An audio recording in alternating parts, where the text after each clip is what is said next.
Have you ever wondered what happens to all the stuff we throw away?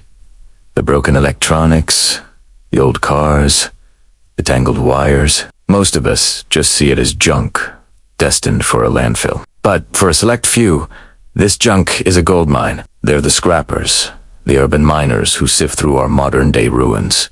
And they have a secret. Today, we're diving deep into the world of scrapping. To uncover that secret, and trust me, it's not what you think. Let's start with the basics. Scrapping, or scrap metal recycling, is a massive global industry. It is the process of recovering and processing scrap metal from end-of-life products or manufacturing. Scrap so it can be introduced as a raw material in the production of new goods. Think about it. That old washing machine in your garage, it's packed with steel, copper, and aluminum. That clunky old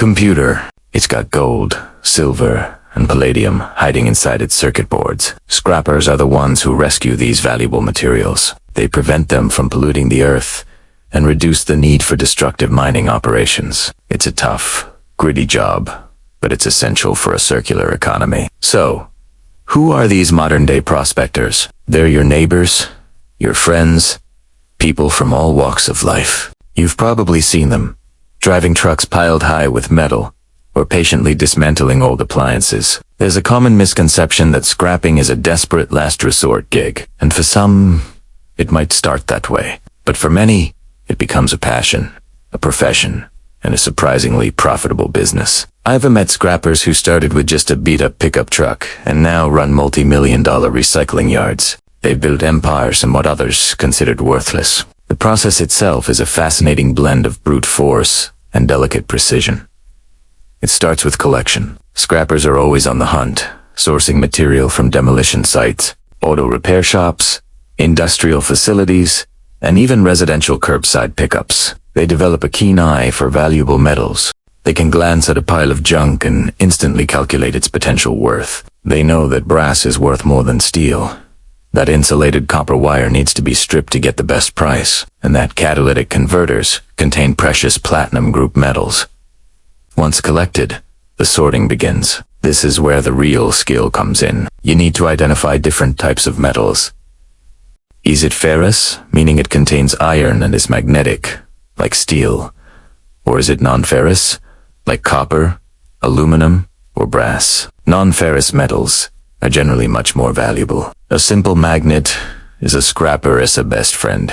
If it sticks, it's likely a lower value ferrous metal. If it doesn't, you might have hit the jackpot. From there, it's about cleaning and separating. Removing plastic, rubber, and other contaminants from the metal increases its purity and, therefore, its price. It's meticulous, often dirty work, but it's crucial. Now, let's talk about the money, because that's what gets a lot of people interested. Scrap metal prices fluctuate daily, just like the stock market. They're influenced by global supply and demand, trade policies, and energy costs. A savvy scrapper watches these markets closely. They know when to sell and when to hold on to their material for a better price. Some of the most sought-after metals are copper, often called red gold in the industry, brass, which is an alloy of copper and zinc, and aluminum, which is lightweight and abundant. An experienced scrapper can easily make a few $100s on a good day. A dedicated, full-time scrapper with good sources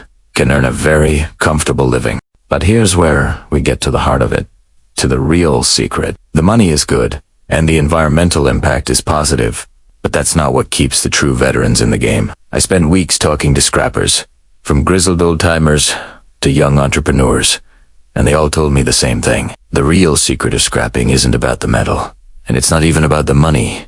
It's about freedom. Think about it. You're your own boss. You set your own hours. Your income is directly tied to how hard and how smart you work. There's no corporate ladder to climb, no office politics to navigate. There's a raw, honest simplicity to it. It's you, your truck, and the hunt. Every day is a treasure hunt. You never know what you'll find. One day, it might be a load of old plumbing pipes. The next, it could be a rare piece of antique machinery, or a pile of discarded high-tech server racks worth thousands. It's the thrill of the discovery, the satisfaction of turning trash into cash with your own two hands. This freedom extends beyond just the daily grind. It's a mindset. Scrappers are some of the most resourceful, independent, and resilient people you will ever meet. They are problem solvers by nature. A machine breaks down, they fix Italiano. A load is too heavy. They figure out a way to move it. They embody a spirit of self-reliance that feels increasingly rare in our modern world. They don't wait for opportunities. They create them from the discarded remnants of our consumer culture. Moreover, there's a powerful sense of community. While they might be competitors, there's also a deep-seated respect among scrappers. They share tips, help each other out with heavy loads, and trade information about the best scrap yards or the latest market prices. It's an unwritten code. They understand the hustle, the long hours, and the satisfaction that comes from a hard day's work. This camaraderie, this shared understanding, is another part of the secret. They've built their own world, with its own rules and its own rewards. So, the scrapper's secret isn't a get-rich-quick scheme or a hidden stockpile of gold. It's a philosophy. It's the profound realization that value is subjective. It's the freedom of being your own boss and living by your own rules. It's the thrill of the hunt and the satisfaction of creating something from nothing. It's about seeing the potential that everyone else overlooks. The next time you see a scrapper on the side of the road, dismantling an old air conditioner, don't just see a person picking up junk. See an entrepreneur, an environmentalist, a modern-day alchemist, turning lead into gold, and a guardian of a powerful secret, that the greatest treasures are often found where no one else is looking. Thanks so much for joining me on this journey into the world of scrapping. If you found this interesting, make sure to hit that like button and subscribe for more deep dives into the hidden corners of our world. And let me know in the comments, have you ever tried scrapping, or what's the most valuable thing you've ever found in the trash? I'd love to hear your stories. See you in the next one.